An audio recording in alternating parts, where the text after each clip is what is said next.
Hello everyone, आज हम लोग डिस्कस करेंगे थर्ड सेम के कोर्स 7 को।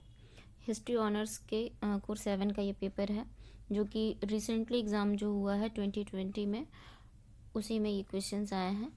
तो देखिए, पहला जो क्वेश्चन है, पेपर का नाम आप लोगों को पता ही है, यहाँ पर भी दिख रहा है, Akbar and the making of Mughal India. यानी मुग़ल इंडिया को हम लोगों को पढ़ना है, जिसमें हम लोग फोकस करते हैं अकबर के काल को। पहला क्वेश्चन है, हु वॉज हेमू। हेमू कौन था? तो हेमू मोहम्मद आदिल शाह सूर का सेनापति था, जिसने अकबर के साथ पानीपत का द्वितीय युद्ध किया था। Next question, who wrote Akbarnama. Akbarnama की रचना किसने की है? Who wrote Akbarnama. तो अकबरनामा की जो रचना है वो अबुल फजल ने की है, जिसमें हमें अकबर के शासनकाल और अकबर के विषय में बहुत सारी जानकारियाँ प्राप्त होती है। नेक्स्ट क्वेश्चन है, अब्दुल लतीफ़। अब्दुल लतीफ़ कौन था? तो अब्दुल लतीफ़ एक सिया शिक्षक था। सिया शिक्षक था, या यूँ कहें हम कि अकबर का शिक्षक था, जो सिया संप्रदाय से बिलोंग करता था।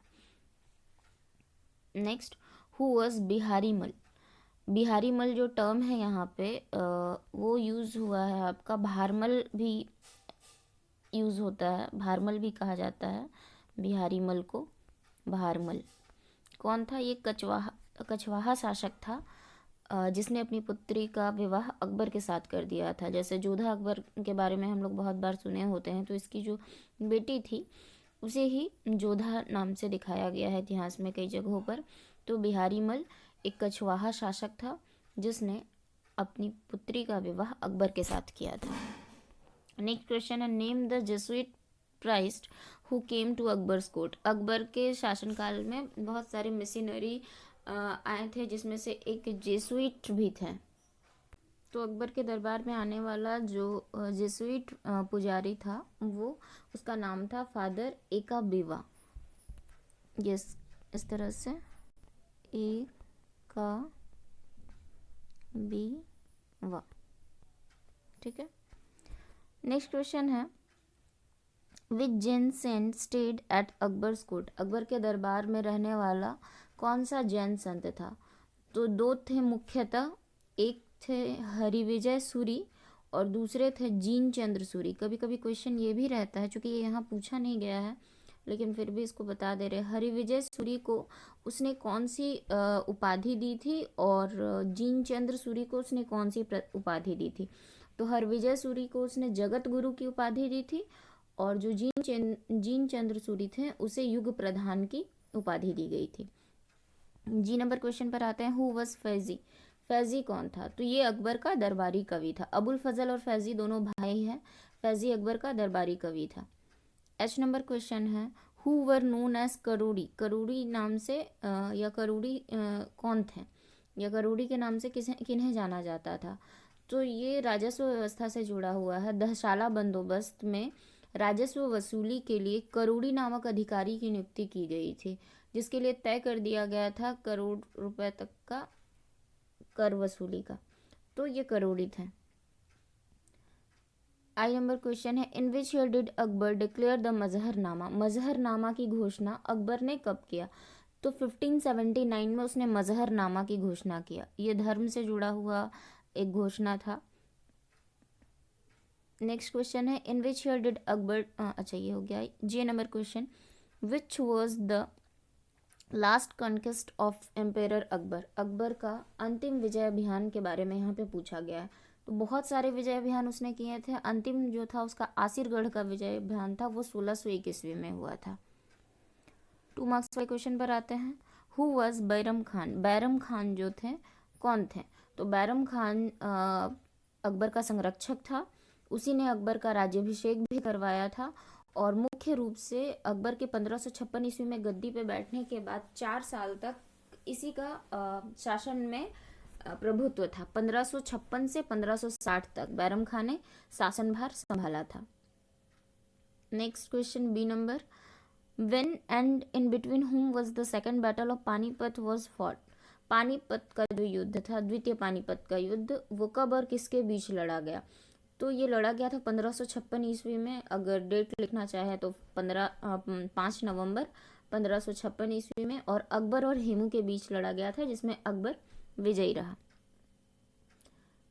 सी नंबर क्वेश्चन है, हु एस्टेब्लिश्ड द इबादत खाना एंड व्हेन? इबादत खाना की स्थापना कब और किसने की? तो इबादत खाना की स्थापना अकबर ने की थी 1575 ईस्वी में। डी नंबर क्वेश्चन पर हम लोग आते हैं, सुलह-ए-कुल। ये जो वर्ड है, सुलह-ए-कुल की नीति क्या थी? What is Sulh-e-Kul? तो सुलह-ए-कुल ये भी अकबर के धार्मिक सामंजस्य स्थापित करने के लिए इस नीति को अपनाया था। तो अकबर ने सुलह-ए-कुल की धार्मिक नीति अपनाई थी, जिसका अर्थ है, यानी सुलह-ए-कुल वर्ड का अर्थ है सार्वभौमिक सहिष्णुता, यानी यूनिवर्सल टॉलरेंस। इसे सभी के साथ शांति पूर्ण व्यवहार का सिद्धांत भी कहा जाता है।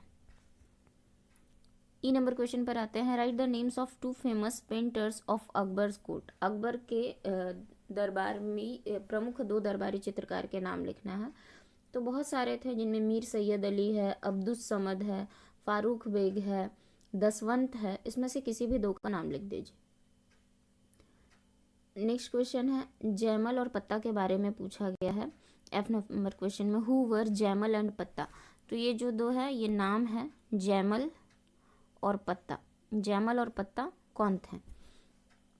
तो जैमल और पत्ता मेड़ात के शासक थे, जो 1562 में अकबर द्वारा पराजित हुए थे। मेड़ात क्या था? मेवाड़ के अधीन एक जागीर था। नेक्स्ट, मीर बख्शी के ऊपर क्वेश्चन है, हु वर मीर बख्शी? मीर बख्शी कौन थे? तो मुगल कालीन सैन्य विभाग का प्रमुख मीर बख्शी कहलाता था। एच नंबर क्वेश्चन है, what was the difference between Jat and सवार? जाट और सवार के बारे में पूछा गया है। तो जाट और सवार जो है, ये मनसबदारी व्यवस्था का हिस्सा है। जाट और सवार दोनों ही मनसबदारी व्यवस्था के 2 पद हैं, जिसमें जाट का अर्थ होता था दर्जा, यानी ये पोस्ट से है कि किस पोस्ट पे उस मनसबदार को नियुक्त किया गया है। और सवार जो था, वो आपके सवार कितने रखने हैं, कितने घोड़े रखने हैं, उसका नंबर तय होता था सवार से। जितना ऊंचा सवार मिलता था, उतना ज़्यादा जो मनसबदार है वो सैनिक रख सकता था। Next question, what do you mean by the term mansab? मनसब शब्द से आप क्या समझते हैं?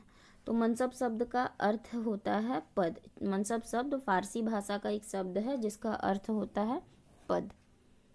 हु वॉज द सदर उस सुदूर? सदर उस सुदूर कौन थे? तो सदर उस सुदूर ये धार्मिक विभाग से जुड़ा हुआ है। ये बादशाह का प्रमुख धार्मिक परामर्शदाता था मुगल काल में। 5 मार्क्स वाले क्वेश्चन पर अब आते हैं हम लोग। पहला क्वेश्चन है, right a short note on दीन इलाही। दीन इलाही पर एक संक्षिप्त नोट लिखना है 5 मार्क्स में। किस तरह से अकबर ने दीन इलाही को लाया, उसका क्या उद्देश्य था, और इसे किन लोगों ने स्वीकार किया, और इसका विस्तार हुआ कि इसका पतन हुआ। ये 5 मार्क्स में शॉर्ट में लिखना है। B number question, discuss briefly the Deccan policy of Akbar. Akbar की दक्षिण नीति पर एक नोट लिखना है। C number question, discuss in brief the status of women during the reign of Mughals. Mughal काल में स्त्रियों की अवस्था कैसी थी, वो लिखना है। मुगलकालीन समाज का यहाँ से पूछा गया ये क्वेश्चन है। स्त्रियों की स्थिति को केवल लिखना है। D number, right a short note on Mughal architecture. Mughal architecture जो वास्तुकला था, उसके बारे में लिखना है। तो मुगल आर्किटेक्चर एक बहुत बड़ा हिस्सा है। आप अकबर से, आप हुमायूं से स्टार्ट करके एटलीस्ट औरंगजेब तक उन्होंने किन किन पर्टिकुलर आर्किटेक्चर का नाम, किन किन आर्किटेक्चर की स्थापना की, उनका आप नाम लिख दीजिए और 2-3 लाइन उनके बारे में लिख दीजिए, तो बहुत एक लॉन्ग आंसर हो जाएगा। तो यहाँ पर 5 मार्क्स का ही पूछा है, आराम से इस आंसर को किया जा सकता है, क्योंकि बहुत सारे आर्किटेक्चर हैं। Right a short note on trade and commerce during Mughal period. Mughal काल का व्यापार वाणिज्य के ऊपर एक संक्षिप्त विवरण देना है।